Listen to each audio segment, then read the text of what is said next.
Major Garrett joins us now from the White House. Major, let's begin with the White House's new Chief of Staff, John Kelly. What's the president hoping to accomplish with this change in leadership? Well, the first thing is he had to deal with the Reince Priebus problem. What was that? Well, that his power was in decline steadily for weeks in the White House. He was kind of an afterthought, not an effective chief of staff. And the president needs someone who the rest of his very strong personalities in the West Wing respect and know the president has chosen to be his chief of staff. Now, the president did that with Reince Priebus, but everyone here who worked around Priebus knew that he was an establishment Republican. It was sort of an awkward alliance from the very beginning, one President Trump thought he needed to reassure Republicans in Congress. Well, the legislative agenda hasn't gone nearly as rapidly or successfully as the president had hoped. So why still invest in Reince Priebus? So pushing Priebus out of the West Wing and putting someone who is viewed by the president as, number one, someone who is capable, probably loyal, and with military discipline, might, the president hopes, create a sense of commitment to Kelly as chief of staff that did not exist for Reince Priebus. Now, those are all on the plus side of the ledger for General Kelly. Possible disadvantages. He's got no relationships on Capitol Hill to speak of, so he has no early warning system if there are problems on Capitol Hill. Number two, he's not familiar with all of the hard-fought terrain within the West Wing. These factions have been at each other for 6 months. Kelly doesn't really know any of that terrain or the backstory. That could leave him vulnerable if those warring factions going back to doing what they've done for the 6 months previous to Kelly's arrival. And another disadvantage is he's never had this kind of job. Chief of Staff is a people job where you can give orders and you can create discipline, but only if those around the president want to do that on the president's behalf. That's an untested dynamic in this White House.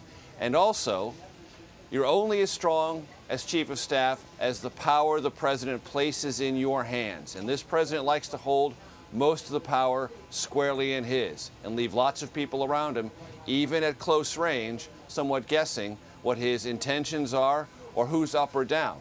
And if that doesn't change, the ability to succeed will be somewhat limited for this new chief of staff.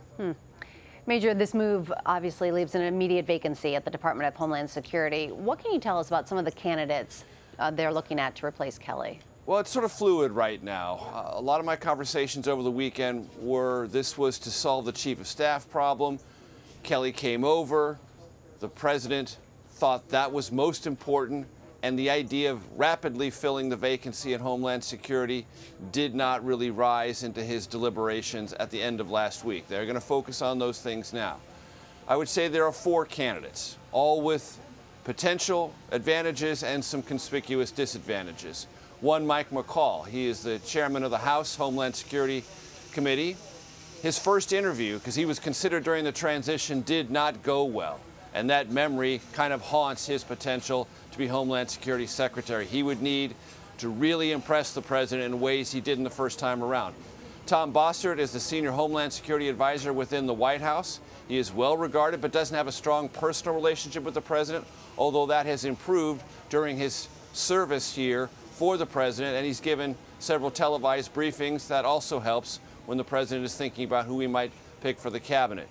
Tom Homan is the current acting director of Immigration, Customs, and Enforcement. The president praised him Friday when he was up in Suffolk County, New York, just as he did John Kelly, and the president's been very impressed with the Immigration, Customs, and Enforcement work on his watch, so that keeps Homan at least in the mix. The other one is Attorney General Jeff Sessions. He was mentioned and looked at over the weekend, but many in the administration on outside of it just do not think this is a good move for the president. Why? Because if you take the Attorney General, who you've called beleaguered and weak, and move him to Homeland Security, it must be interpreted as a demotion. And then it creates 2 confirmation hearings for Senate Republicans to deal with, Sessions at Homeland Security, and then another Attorney General. Most Republicans in Senate don't want to go through all that. And the pushback to this White House is Jeff Sessions has been through enough. He doesn't need any more grief from you, Mr. President. Let him do his job as Attorney General, fill the slot in Homeland Security, and focus on that. Major, before we let you go, you mentioned in your piece some of the recent firings and resignations we've seen out of this administration in just 6 months. How does the turnover compare with other White Houses you've covered? There's no comparison at all. The Clinton administration got off to a bit of a rough start. It had several attempts to fill an attorney general slot. Each administration has usually one or two unique problems that bedevil it early on. But this has been not across the board, but many different sectors of the Trump administration. And look, we're talking about two people who still have jobs in the Trump administration, high-profile jobs. The Secretary of State, Rex Tillerson, and the National Security Advisor, H.R. McMaster.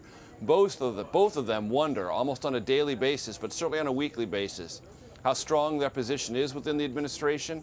Both have felt being shunned, not only by the president, but by the policymaking process, and have had to fight tooth and nail to maintain their own relevance within the high councils of this administration. So even those who haven't been fired or who haven't resigned and still hold on to positions, prominent ones, wonder just how secure they are in their own jobs. And that is another unprecedented dynamic of this administration. Major Garrett in Washington for us. Thank you. Sure.